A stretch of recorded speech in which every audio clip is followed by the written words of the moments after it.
వస్తుందనేది నా అభిప్రాయం. ఎస్ బాజీ గారు నమస్కారం, గుడ్ మార్నింగ్. బాజీ గారు మీట్లో ఉన్నట్టున్నారు. ఆంధ్రప్రదేశ్లో మీరు టీడీపీతో వెళ్తున్నారు, సరే తెలంగాణలో బీఆర్ఎస్తో వెళ్తున్నారని కొన్ని పత్రికలు ఊహాగానాలు వస్తున్నాయి, కొంత ఫీడ్బ్యాక్ తీసుకుంటున్నారు. ఆంధ్రప్రదేశ్లో పొత్తు దాదాపు ఖరారైనట్టేనా? నమస్కారం వెంకట్ గారు, అదేవిధంగా ప్యానల్లో ఉన్నటువంటి మిగతా పెద్దలందరూ కూడా మీ ద్వారా నమస్కారం తెలియజేస్తా ఉన్నాను.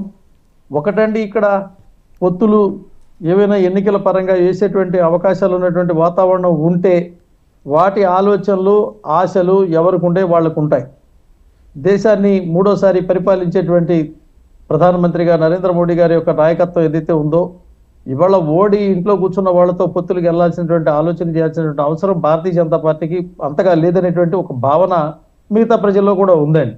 ఎస్, ఇక్కడ ఏమంటామంటే, ఎన్నికల ముందు సహజంగా ఒక పార్టీపై అటువంటి అపోహలు సృష్టించేటువంటి ప్రయత్నం చేస్తుంది.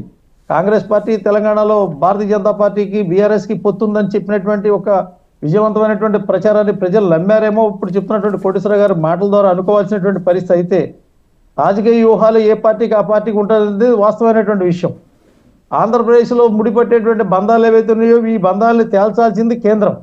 కానీ వాస్తవంగా జాతీయ పార్టీ తీసుకున్నటువంటి నిర్ణయాలు ఆంధ్ర పార్టీ యొక్క పరిస్థితిని భవిష్యత్తుని దృష్టిలో పెట్టి నిర్ణయాలు తీసుకుంటుందనేటువంటి ఆలోచనతో పాటుగా దేశంలో ఉన్నటువంటి కాంగ్రెస్ వ్యతిరేకమైనటువంటి ఆ భావజాలం అనేటువంటి యొక్క రాజకీయ పరిస్థితులు ఏవైతే ఉన్నాయో వాటిని అన్నింటినీ కూడా సమీకరించేటువంటి ఏర్పాటు చేస్తామని పెద్దలు కేంద్ర నాయకులు చెప్పినటువంటి మాట. దీన్ని దృష్టిలో పెట్టుకొని ఊహాగానాలకి ఆలోచనలకి తావివ్వకుండా వాస్తవికత రూపం వచ్చేంత వరకు వేచి చూడటం తప్ప చెప్పగలిగేది ఏం లేదు వెంకట్ గారు. ఇందులో ఒక మాట ఏమంటామంటే, ఆశావాదులు చెప్తారు రాజకీయ పార్టీలో ఇటుపక్క అటుపక్క కూడా మాకు వాళ్ళ బలం ఉంది, మేము గెలిచిపోతాం, మాకు వాళ్ళ అండ ఉంది, మేము నెగ్గుకు వచ్చేస్తాం, అవతల వాళ్ళు ఓడిచ్చేస్తారు. ఎందుకంటే గతంలో ఏదైతే ఈ భారతీయ జనతా పార్టీని అసలు మాకు పనికే రాదు, అది ఉండటానికే వీలు లేదని చెప్పినటువంటి వాదన చేసి యుద్ధాలు చేసి ఢిల్లీ దాకా పోరాటాలు చేసినటువంటి పార్టీలు నాయకులు ఎవరైతే ఉన్నారో ఇవాళ సతికిలు పడ్డారు. ఆ సతికిలు పడినటువంటి క్రమంలో ఇవాళ చెయ్యితే బాగుండని వాళ్ళు ఇంకా ఆశగా చూసేటువంటి పరిస్థితి. మరి మానవ సహజం కదండి, పడిపోయి గోతులో పడ్డ తర్వాత ఏం చేస్తామంటే కర్రను ఆసరాగా తీసుకోవాల్సిన పరిస్థితి అవుతుంది.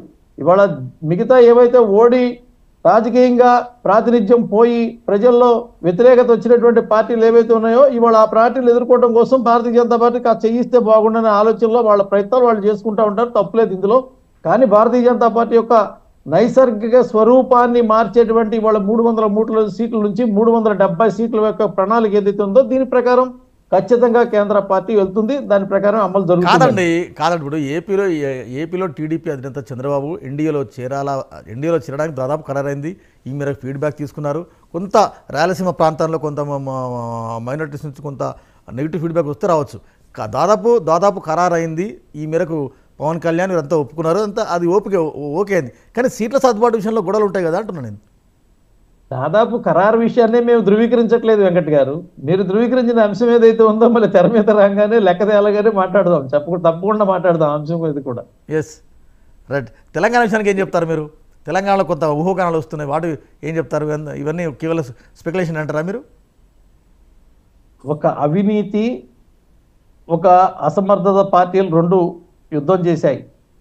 జాతీయ అభివృద్ధి, దేశ అభివృద్ధి, రాష్ట్ర అభివృద్ధి అనేది ప్రజలు ఆలోచించాల్సినటువంటి పరిస్థితి. ఏదైతే తెలంగాణ కోసం 1969లో అనేక మంది ప్రాణాలు బలిగొన్నటువంటి కాంగ్రెస్ పార్టీ 2014 ఏదైతే మొన్న జరిగినటువంటి తెలంగాణ ఉద్యమంలో దాదాపు 1500 మంది ప్రాణాలు బలిగొన్నటువంటి కాంగ్రెస్ పార్టీకి మళ్ళీ ప్రజలు అధికారం కట్టారు. ఎవరైతే అడ్డగోలుగా విభజన చేశారో ఆ రాష్ట్రాన్ని అన్యాయం చేసినటువంటి పరిస్థితి జరిగిందో వాళ్ళకే వాళ్ళ పట్టం కట్టినటువంటి పరిస్థితి. దాన్ని అడ్డం పెట్టుకొని ఉద్యమాన్ని నడిపి ఆ ఉద్యమం చేసినటువంటి ఉద్యమకారుల యొక్క సమాధుల మీద పునాదులు ఏర్పాటు చేసుకొని పరిపాలించినటువంటి కుటుంబ పార్టీకి శరమగీతం. యుద్ధం ఎవరి మధ్య జరుగుతుందంటే అవినీతి ఆలంబనగా చేసుకొని పరిపాలించిన వాళ్ళ మధ్య, అక్రమంగా ఏదైతే ఆ రాష్ట్రాన్ని అన్యాయం చేసిన వాళ్ళ మధ్య జరుగుతుందండి. అభివృద్ధి చేసినటువంటి భారతీయ జనతా పార్టీ వేచి చూస్తుంది, ఖచ్చితంగా ప్రజల మద్దతు తీసుకుంటుంది. మొన్న గెలిచినటువంటి ఎంపీ స్థానాలు ఉన్నాయి, మళ్ళీ గెలిచేటువంటి ఎంపీ స్థానాలు ఉన్నాయి, రెండో స్థానంలో వచ్చేటువంటి 19 ఎమ్మెల్యే సీట్లు ఉన్నాయి. గెలిచినటువంటి వాడిని గెలబోయేటువంటి వాళ్ళని ఓడించినటువంటి కామారెడ్డి లాంటి సీటు ఉన్నటువంటి ఎమ్మెల్యేలు దాదాపు 8 మంది ఉన్నారు. భారతీయ జనతా పార్టీ బ్రహ్మాండమైనటువంటి బలం ఉంది, ఎవరి మీద ఆధారపడాల్సిన అవసరం కూడా తెలంగాణ రాష్ట్రంలో లేదనేది వాస్తవం.